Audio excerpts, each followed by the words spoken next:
afternoon and welcome to Today on BayTV. We are live in Swansea on Thursday the 29th of June 2017. I'm Henry Darby Cook and this is Gosney Morgan. And we'll be joined today by our resident osteopath Rebecca Wedlake and our favourite Keith Milward. But before we have a look at what happened on this day in history, let's hear some music from Rhys John.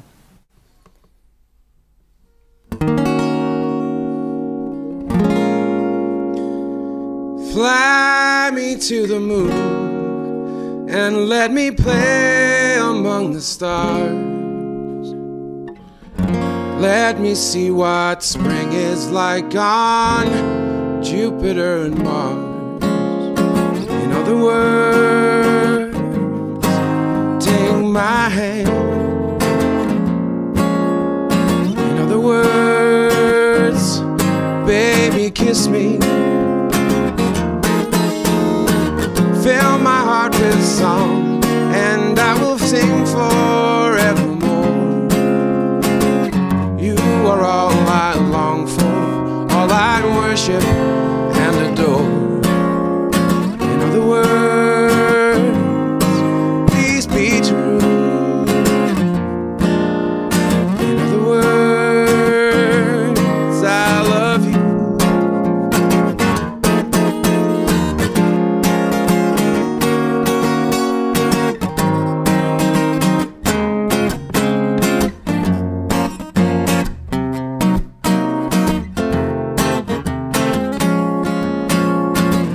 Fly me to the moon and let me play among the stars. Let me see what spring is like on Jupiter and Mars. In other words, take my hand. In other words, baby, kiss me. Fill my heart with song, and I will sing forevermore. You are all I long for, all I worship and adore. In other words, please be true.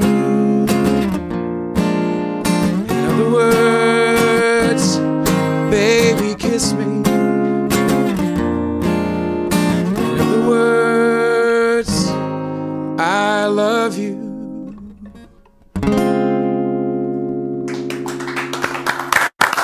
Wow, what a great way to start the show. We're going to have more of Rhys later on. So should we have a little look at what happened on this day? We're going to start with, I think we'll start with 1855. The Britain's Daily Telegraph newspaper was published for the first time. It was a result of the publisher's anger over the Crimean War and his desire to express it. So Interesting. I don't know what they were angry about, apart from the fact it was the war, but it was the French and the British, wasn't it, trying to stop Crimea going to the Russians when the Ottoman Empire was crumbling a bit. Think of Florence Nightingale, that's what I think of the Crimean War, isn't it? Yes, that's when she realised that a lot of soldiers were dying, weren't they? Simply because of poor hygiene. Apparently she stayed in Port Call once, not as grand as the Crimean War.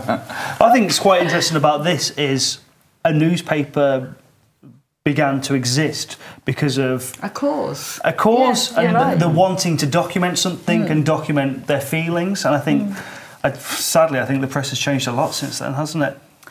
Yes, but what's interesting is that it was the first war really to be properly documented. I suppose Fox Talbot had just brought out photography and what have you, and so they were able to photograph it and document it and what have you. So it lent itself to a newspaper campaign, I suppose. Very interesting. Moving on, 1963, the Beatles' first song, From Me to You, hits the UK charts. I think we've got a little VT about it. Let's have a look.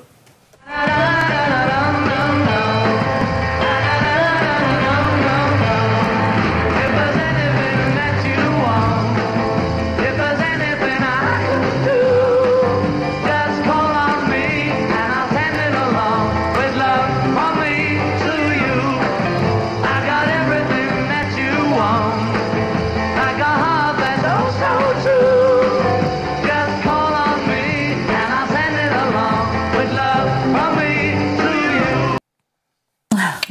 just brings back memories. Really does, doesn't it? My gosh, I think of Christmases. Yeah. And looking at them, you know, one of the things, apart from the fact that it wasn't real music as far as the grown-ups were concerned, was that long hair. You know, they didn't have short back and sides. Yes. It's extraordinary. They came to Cardiff. They came to the capital. My cousin went to see them, and we were all waiting for her coming back. I know just the early hours of the morning, but just to see her after having seen the Beatles, and she was absolutely beaming and delighted. It's amazing. Moving on, 1613, Shakespeare's Globe Theatre burns down after a cannon was fired during a performance of the Shakespearean play and set fire to the straw roof. The theatre was totally destroyed, but it rose again in June of 1640. And it was then put a tiled roof on it. Obviously, we've then had different globes over the times. And I think in most recent times, it was the modern reconstruction of the globe opened in 1997, approximately 250 yards or 230 metres from its original site. Keith, have you ever been? Oh, well, I'm going there this summer because there's a musical. There's a musical to get me there. But no, I watched the 1997 building and took various photographs in the stages of its being built, and yeah, it's so historical, isn't it? And in 1997, they had to rename a theatre which was in the West End, which was called the Globe. That's now the Gielgud, because they couldn't have two Globe theatres in London. Yes, that's interesting. And of course, it gives you some sense. I haven't been in the Globe, but when you read about it and everything, it gives you a sense of how Shakespeare constructed his plays. It was very different, wasn't it, from you know, just being on a stage. You know, there was the pit, wasn't there? There was the pit, and of course all male actors and playing all the ladies' parts as well. Completely different.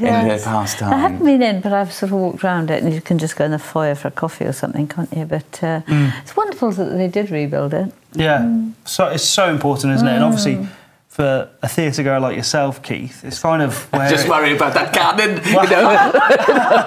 Oh my gosh! Thank goodness things have moved on. I bet someone copped it for that. they didn't have health and safety then. Money's dominated kind of things we've talked about this week. I mean, I think on Tuesday you and Robert were talking about cash points. 50 years of the cash point, wasn't it? Yesterday we were talking about how easy it is to get credit and contactlessness. Well, today in 1966, Barclays Bank introduced the Barclaycard, and it was the UK's first ever credit card. Oh, wow. 1966. Yeah. I think that's quite worrying. I guess worrying to a certain extent. It must have been so different to suddenly be able to spend money that wasn't yours. I'm not sure it filtered down to Portugal. My father was still giving us cheques. And no, he didn't. I don't think we used the Barclaycard. No? No. I first became aware of them in 1976 when I went to university and thought it was a new invention in Aberystwyth. You see, we didn't have mobile phones and stuff in those days. You know, it took a while for things to filter. Well, that's the perfect segue to the next one, because in 2007, the first iPhone went on sale a decade ago. They've changed a lot. Obviously, Steve Jobs, the icon that was, you know, the head of Apple, introduced it to the world, and I think we've got a VT to remember that.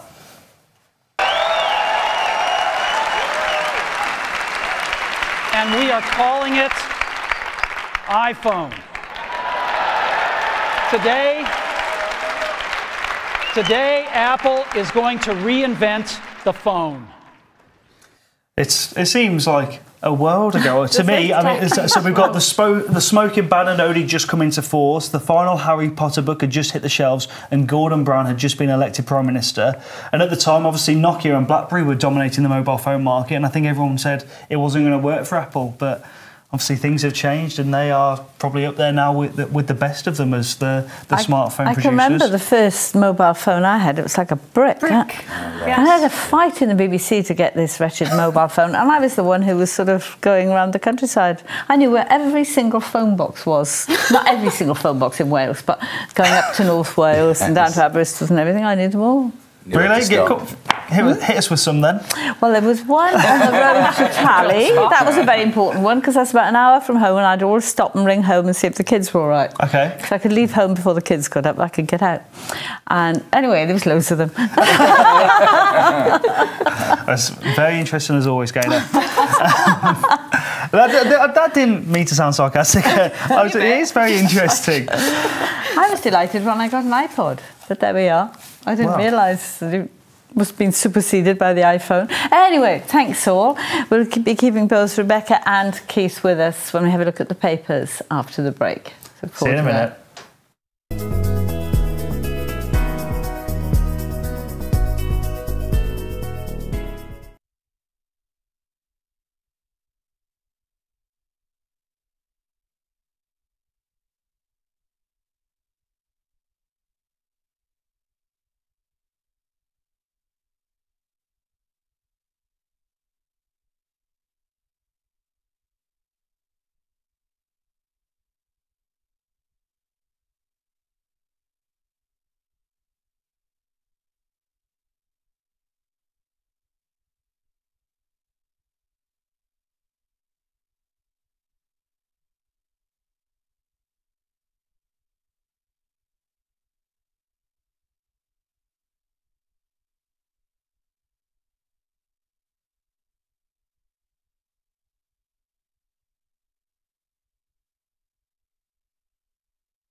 Welcome back to Today on BayTV. I'm Gaynor Morgan, with me is Henry Darby-Cook, and we're still with Rebecca Wedlake and Keith Milward.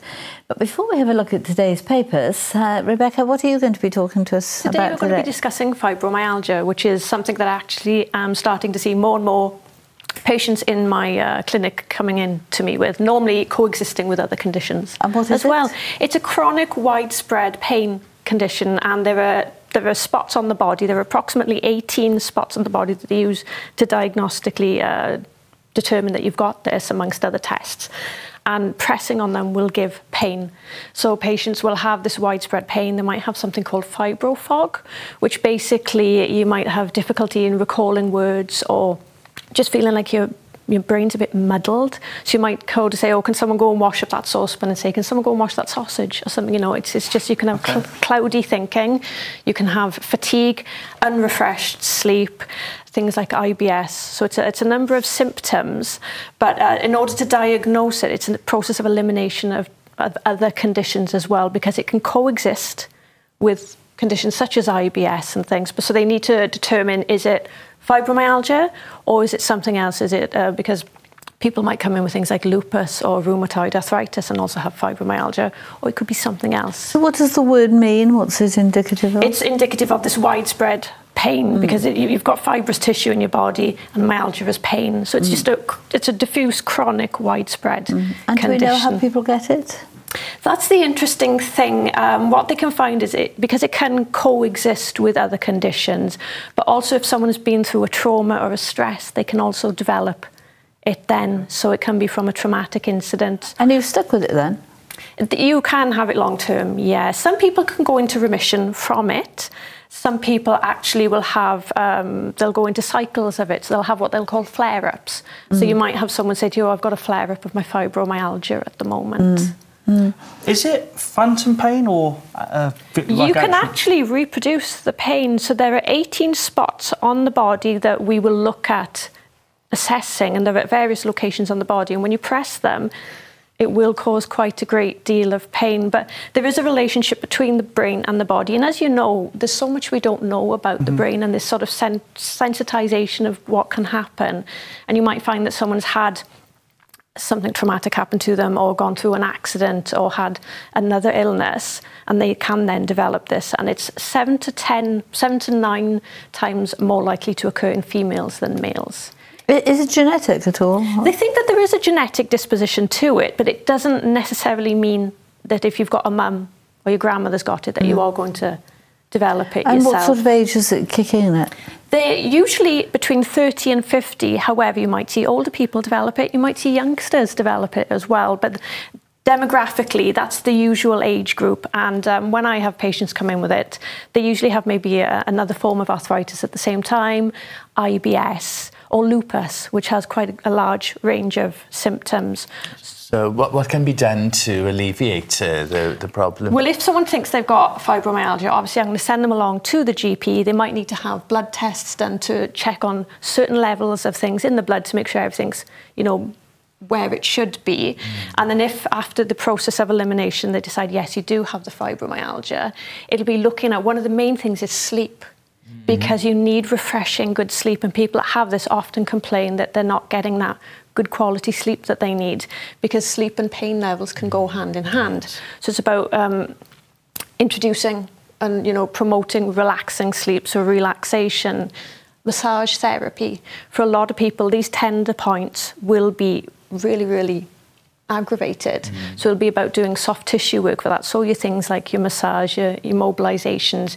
You might want to look at dietary advice as well to see if there are any botanicals or other supplements that might help you with the bigger picture. You almost wonder whether it's counselling is needed hand in hand. Now that is another thing actually, and that's great that you've mentioned that, because I always promote a multidisciplinary approach. So if I've got a patient with fibromyalgia, I'm going to want to make sure that you get your regular checkups, how are you feeling in yourself, and look at things like cognitive behavioural therapy to give you those techniques to help you because it's a long-term pain condition and it can really run you down as well. And a lot of people that have fibromyalgia also have depression or anxiety. Oh, that's understandable. Yeah. Can you take painkillers? Do they help? With their osteopathy, obviously, we don't prescribe them, but if I have patients that feel that they do need to go down that route, I'll say, right, nip along to your pharmacist or nip along to your general practitioner and see, because there can be different things for different people, but it also depends what your coexisting conditions are, because you might not want to take certain medications, they could flare other symptoms. But there are things that we can do, and osteopathy it's one of those conditions that we can actually say, yes, it is beneficial. It could help to relieve it. Yeah. It must be very difficult to work if you've got a condition like that. Yeah, a lot of people can find that it can affect your activities of daily living.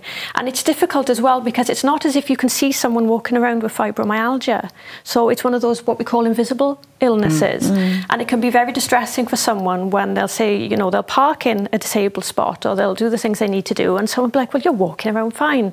No, this is a real condition, and, you know, you do have symptoms with it. It can be very distressing. It can be all different body shapes. So you don't. I've seen it in many different body types. There is an element of it being connected with underlying, if you've had accidents or you've had stress, post-traumatic stress, anything of that nature, so it can go hand in hand. If somebody's watching and feels that, red flags, or alarm bells, I should say. Yeah. What should they do?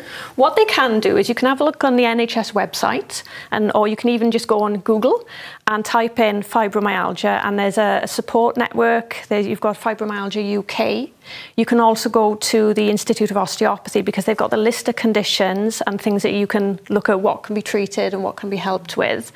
And you can look in your area as well for support groups, because it's really important to be able to sit and talk to someone to understand more with other people that are going through it as well and can chat with you about Very important, I'd have thought, because, you know, you just wonder what's going on, you know, with your body reacting. You know, it's good to then share that in a group it really situation. does. Communication, it's so important. Definitely. Isn't it? Thank you for that, Rebecca. Thank you. We're going to have a quick look at the papers in the final minutes. We're going to start with the Guardian. Obviously, a lot of the papers are following on with what we spoke about yesterday. 20 years on, 6 are facing trial over the Hillsborough deaths and that tragedy that happened. Also, I think this is a very interesting story on the front of the Guardian. A surge in plastic bottle charges as it goes into a global alert. So this is where they think by 2021 plastic bottles will have gone up another 20% in price. But this also needs to happen because of they're so hard to dispose of. Isn't it 1 million a minute or something? $1 million a minute in the world are sold. And we all pick them up. And actually it's quite expensive for water, isn't it? But I don't know, you just get in the habit of it. It's another thing when we were young, you didn't have plastic glasses of water everywhere. Glass of water, you just go to the tap, do we never need thought it? about getting a bottle of water. Well, I mean, we've seen somewhat of a change. I think some manufacturers have gone back to glass, but obviously there's dangers with that. But it's recyclable, isn't it? Yeah, exactly. I know there's actually water in a can now, which you can get, which obviously again is recyclable, and a lot have gone to cartons and like paper, cardboard, which I think is a great idea. And obviously the key here is they're recyclable, and they can, you know, I really like the reuse. So there's things like keep cups and reusable, not exactly for things that come in plastic bottles, but for coffee shops, I think they should definitely be pushed forward rather than kind of. The Victorians had they didn't have taps, did they? But they had water fountains in every street in town and things. With infection control, so you'd probably have to be a bit careful about that. Clean, couldn't you? And you put your cup under, that's what I mean. Not ones that you lean over and suck from. But you could put your cup under one. I think it's all about the ease, isn't it? It's the convenience of being able to grab a bottle and go, and it's light, and you're not going to fall and hurt yourself with it. But I think we look at the plastic bag charge, for example. There's been a success in Wales. Fantastic. So do that with bottles and make it to where people will start noticing a rise in the price, and actually there are other options. But I think it's something we're going to be talking more and more about in the kind of coming years. Yes, and also to highlight the difficulties of it, because you don't really think about it, do you? You know, you just buy one and Well, finally, we'll go to the Daily Telegraph. This is something we were speaking about yesterday. So this is the retiring superhead, so a guru in it. And he's actually gone on to say that you should never discuss the glass ceiling for girls. So this is obviously, again, we're talking about retirement and the pension. All right. So do you think this is like an unspoken thing where people haven't spoke about it enough? The fact that they've changed, obviously, so many people are going to be affected by the change in the pensions? Well, I think that's terrible because, in a sense, it's retrospective, isn't it? When people have been looking forward to a pension and expecting to retire on a pension, even if it's a small one, and then to be suddenly told, well, now you're not, you've got to wait another 3-4 years. I think it's shocking whether a man or a woman. Yes, very much. It's the element of unfairness. You can't work towards it. Well, thank you both very much. And we're talking High Five Awards after the break, and we've got a Swans legend on the sofa. We'll see you in 4 minutes.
Welcome back to Today on BayTV. I'm Gaynor Morgan. With me is Henry Darby Cook.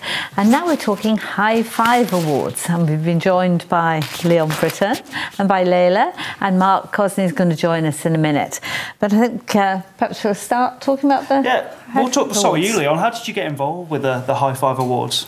Well, I've been in Swansea a long time now, maybe 15 years, and I know being in the area that the kids are doing great things, young people are doing very well, and I was asked by the council to come into the High Five Awards, and I just think that young people get bad press so quick, and with the High Five Awards it's all about recognising and rewarding the great things that young people are doing. So overcoming barriers, as a footballer being told I was too small, I had to overcome barriers, so I could relate to it, so I was delighted to be able to come on board on it. That's great. And Layla, obviously your relationship's a little bit different with the awards. You're a winner, aren't you? Yeah. So tell us more about that. So I won in 2013. I won the Best Achievement Award, and it just gave me so much confidence. And I had a few personal issues of myself. So I had spinal surgery, I had scoliosis, so curvature of the spine. And since the surgery, I had very bad complications, and they said to me, look, we don't know how you are going to get over this. And I thought, well, I just can't give up, because the way I saw it, I couldn't stop helping people and doing what I do. So I thought, well, I can only do that to try and get over what I was battling with. And now I'm just great. And I think the confidence and how the awards have made me feel has just, completely boosted me. How did the High Five Awards help in that? Because it wasn't a few personal issues, wasn't it? It's a very big thing, scoliosis and the complications you had with it. I just think it supported me so much. And of course, the awards are called the High Five, and it just gave me a massive high five. And I think that the support from everybody and the team, and of course, Leon being the ambassador, it just made, it makes you think you are giving something to the community. And I just think it's very important for young people to get on board. And Mark Gosney, you've joined us now. And, I thought I'd try and overlook that. Are you the coordinator of the awards? What's your role? Yeah, basically I'm the coordinator of the High Five Awards, and we've got a team working behind the scenes, making sure that it's all running smoothly and effectively. Basically, the High Five Awards is about recognising inspirational children and young people across those communities in Swansea.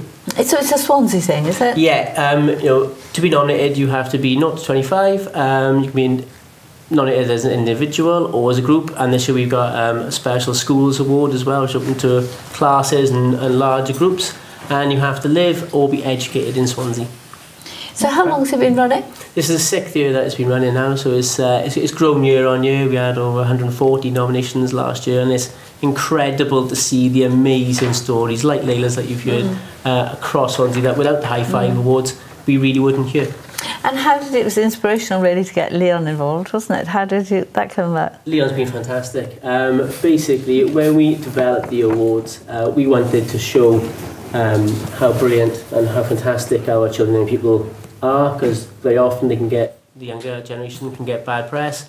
So we spoke to the club, and Leon's name was put forward. Met with Leon, and Leon cares so much about the community of Swansea and the people of Swansea. He goes above and beyond his ambassador role for us, and he's been brilliant, and we wouldn't have the success and hear the stories and have the profile of the awards without Leon's involvement. Oh, it's sorry to hear rooted in Swansea now. Poor children. Layla, what difference did it make to you when you won the award? It just completely just made me think so much better of myself in a way. I mean, I was in such a bad place, and when you have nobody around you to kind of give you that tap on the back that you need, and it just made me think, hang on, am I actually making a difference? How am I going to get through this? And it's just made me think so differently. And of course, younger people, inspirational people, there's so many of them around, and these awards are so important because they just make you feel like, you do deserve a tap on the back, and what you're going through is nothing in comparison to what you can strive towards. And of course you do a lot as well. You're a singer and you raise money for charity. Yeah, so I'm really into performing arts. So it's just completely made me feel that confidence is key, and I've, hopefully risen in that. Well, I think I have, but Leon, what are the judges looking for when young people come forward as hoping to get a High Five Award? Well, we're just looking for maybe someone that might be a family member. It could be a cousin, a friend. just someone that's doing something inspirational. You know, maybe there's barriers in their way and they're overcoming them. It might be helping their mum and dad who might have an illness, or just in the community, just doing great things in the community. You know, we're looking for people who are going above and beyond in difficult circumstances. So we can hear that story. It's very hard because we hear so many, and then we can get it out there and we can, you know, reward them and give them the praise that they deserve, because sometimes we don't hear about that, and this is the opportunity for them everyone to hear their story. Quite often, Mark, those are the very people who don't sort of sing their own praises. They just think they don't think they're anything special, do they? Absolutely, and that's why the high five awards were originally developed, really, because there's lots of ways that people do get that recognition. You know, if you're good at sport, you can get a cap. If you're good at education, you get a qualification, that sort of thing. What high five does is kind of recognise those unseen, maybe unrecognised qualities and achievements that we find very hard to recognise and reward, and it enables it then to sort of come to the fore. What do people win, Mark? That's one of the most unique elements of High Five. They have kind of a few prizes, such as tickets to local events, such as a fireworks show, things like that, but we tailor-make individual prize to each winner, and for that we want there to be a sustainable outcome for them and a longer term benefit. So it's not just having a prize of some money so they can spend there and there. It's a long term change and impact on the winners. We've had, as you can imagine, as an individual, we've had lots and lots of prizes. We've had things to help with education and employment, such as driving licenses for those and driving lessons for those looking to get into that kind of industry. And we've had personal prizes that we like to think money can't buy. So we've had trips to a local private island for bird watching, things like that. We had a trip to Prime Minister's Question Time. Layla had a very interesting prize where she she had tickets to the pantomime after show. Pantomime. How did you enjoy that? It was brilliant. So the pantomime was Aladdin. Obviously, I like performing art, so that was just completely suited to me down to the ground. And the after party with all the cast, Jimmy Osmond was the star, and I got to sing in front of him. So I just thought that was so brilliant, and of course to get tickets to see Leon strut his stuff on the pitch. So it was great. Like all together, it was just completely suited down to the ground. Brilliant. Yeah, definitely something money can't buy, really, yeah, isn't exactly. it? Yeah. So what would you say, Layla, to somebody who might think, oh, well, it's not for me? Just keep going. I mean, you know, I didn't think that this was anything that I would be interested in, and of course a friend nominated me, and I just think, you know, it really hits home that anybody is suited to this, and I think everyone does deserve a high five and to be recognised, and of course, you know, everyone is an inspiration somehow, and I think people just need to keep going and do what they do best. So where is it and when is it this year, Mark? Okay, so nominations are open now, and they're closing on the 21st of July. So obviously get as many nominations as we can, it'll be fab to hear from you. And the actual awards are in the October time in the Liberty Stadium. And Shani from The Wave compares the event, and Leon gives out the awards and things like that.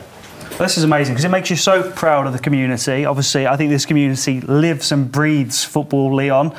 Big day for you yesterday. Obviously, I think it's so important for the city, but also for yourself. A year extension, is it? Yeah, so it's a year extension, which is something I'm delighted with. Last year was a very tough year for the Swans, fighting relegation, and you mentioned that it's so important for the city that the football club stays in the Premier League, which we did, and spoke with the chairman in the summer. It was literally a 5-minute phone call, as easy as that, and got it all signed yesterday. So delighted to be part of the Swans again. It's I think my 16th season there now. So wow. Yeah, so I love the club. I love being part of it, and I'm delighted to extend it as well.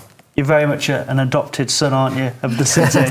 And it's a possible extra year on top of that, isn't it? And is it coaching as well? Yeah, so what it is at the moment, it's 1 year as we stand for next season. If I hit a certain amount of games, it'll extend another year. If I don't hit that game time, then there is an option there that maybe I will go into the coaching route. I spoke with the chairman, I spoke with the manager. I think the idea is to keep me at the football club beyond my playing time. So that's something that suits me, and that's something that I want. and it seems like it's something that the club would want. But in the meantime, we're just concentrating on the playing, but when the time comes, we'll sit down and speak about the future. Hopefully we've got you for good. Just very, very briefly, Mark, where do people apply for these awards? Just quickly. Yeah. So you can jump online, obviously Google High Five Awards, or there's a web address, www.swansea.gov.uk/High Five Awards. And there's also a telephone number on there that you can phone as well. Thank you all so much. Thanks so much. Inspirational. Next we're going to be hearing some more great music from Rhys John. Stay with us.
Welcome back to your final part of Today on BayTV. I'm Henry Darby Cook. This is Gaynor Morgan, and before we have a chat with Rhys John, we're going to hear some more great music from him. Take it away, Rhys.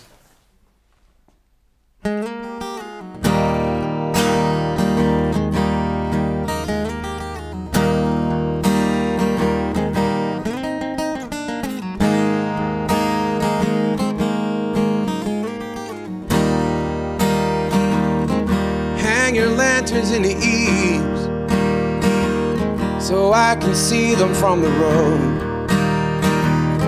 Start your fires in the evenings so they can light my way home. Babe, I'm coming home. Yeah, I'm coming home. I'm coming home. So roll over, keep the bed warm.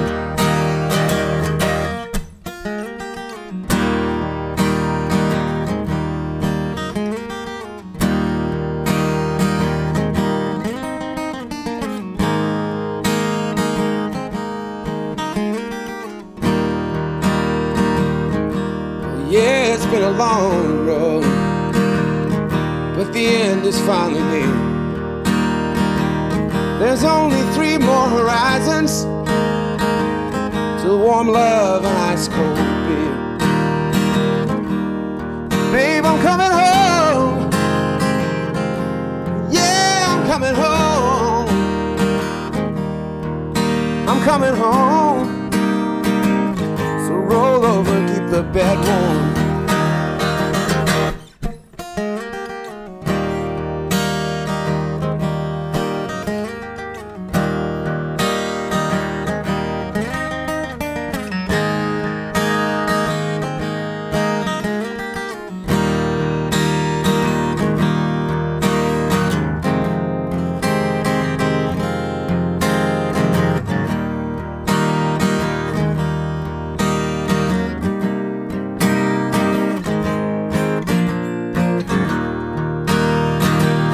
You know I'm right back where I started. I've traveled near and I've traveled far. They tell me home is where the heart is, but my heart's wherever you are. Babe, I'm coming home. Yeah, I'm coming home. I'm coming home. So roll over. Coming home, so roll over. Coming home, so roll over. Keep the bed warm.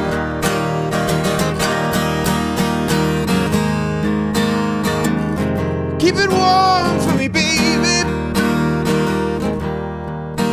Keep it warm. Keep it warm for me, baby. Keep it warm. Keep it warm for me, baby. Keep it warm. Keep it warm for me, baby. Thank you. That was lovely, Rhys. Are you going to come and join us to have a quick chat? We'd love you to hear about your music and your inspiration and. Just amazing. Wonderful, yeah. Nice to see you both. Well, the first question in Wales is, where are you from? I'm from Swansea. Yeah, where in Swansea? Aberystwyth. I don't know if you know it, little village just the other side of Morriston. No. So, it's obviously we're nearly into July. What's your summer looking like, gig and festival-wise? Gig and festival-wise, well, I don't know if anybody watching knows, but my main musical project is a band called Big Feet. Okay. Big Feet, that's BIGFEAT. Oh, on right. Facebook and social media and things. We've got a gig this weekend in Hogarth's, okay, which is just off Wine Street on St Mary Street by the Cross Keys. That's going to be a nice big show. We're playing the Gower Chili Festival on the 22nd of July as well, which will be a nice one. We played there last year, got a great reception on the Sunday evening. Other than that, we're looking forward to announcing some of our own shows in Swansea and a little bit further afield as well. So how does the band performance differ to kind of what we're seeing here today? Well, what you're seeing here today is just me with an acoustic guitar. So what you can expect from the band performance is a full 5-piece band with keys, bass guitar, two dual guitars. It's a rock and roll show compared to this, which is a little bit more chilled out and floaty and lots of expensive chords and things. So should we talk EPs and albums? Is there certainly things on the horizon, or is there things currently out? We've released 2 EPs. We've released Till the Sunrise. The Till the Sunrise EP was released in August 2016, and we released it with a big party down at the Patty Pavilion. Oh yeah. On the seafront down in Swansea, which was a good time. Awesome.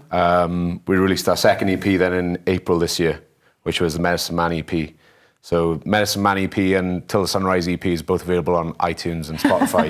You can go and buy them now if you like.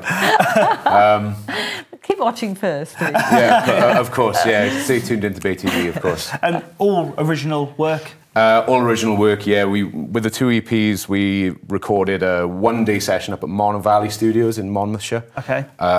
Which is played host to Queen, Led Zeppelin, Black Sabbath, wow. lots of big names, and we had a good weekend up there, and had a big day of recording and got 2 EPs out of it. But we like to do things authentically, so it was kind of all of us in a room with headphones on. Jamie, our drummer, sealed off behind a big kind of glass water wheel wall thing up at Monmouth Valley. And we had a great time, and hopefully when people listen to the EPs, they can hear that. So with a band, how does the writing process work? Is it one of you or all of you kind of? It's a very collaborative process. So when a song is in its inception, then it usually springs up from a couple of ideas kind of smooshed together, and we try and make it work and see what more ideas come out of it. It's kind of as creative a process as you can allow when you want to kind of get something out of it. Right, so do you want to go and be a bit creative for us? I certainly do. Thank you, Reece. It's been lovely talking to you. You too. Yeah. I didn't know they still had EPs. Yeah. It shows how much I know. It's a big thing. I thought it was a sort of old-fashioned thing. Thanks, Reece. Thank you.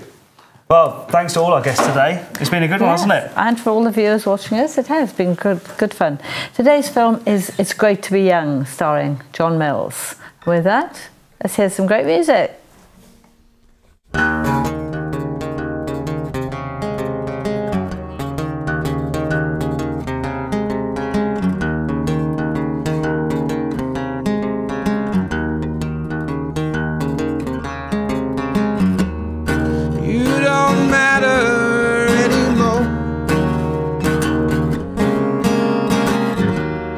Read your suggestions, we showed them to the door.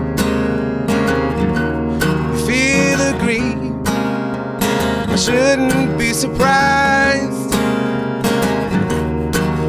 We've all got mouths to feed. Turn it up, there's a way to let them know that it's all a game.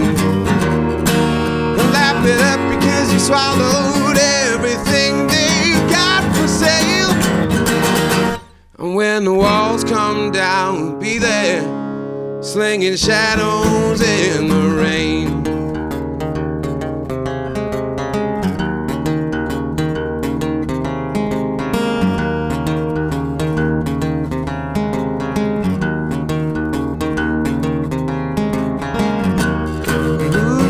Shall you see, lit up clean in the bathroom mirror? We've all got questions.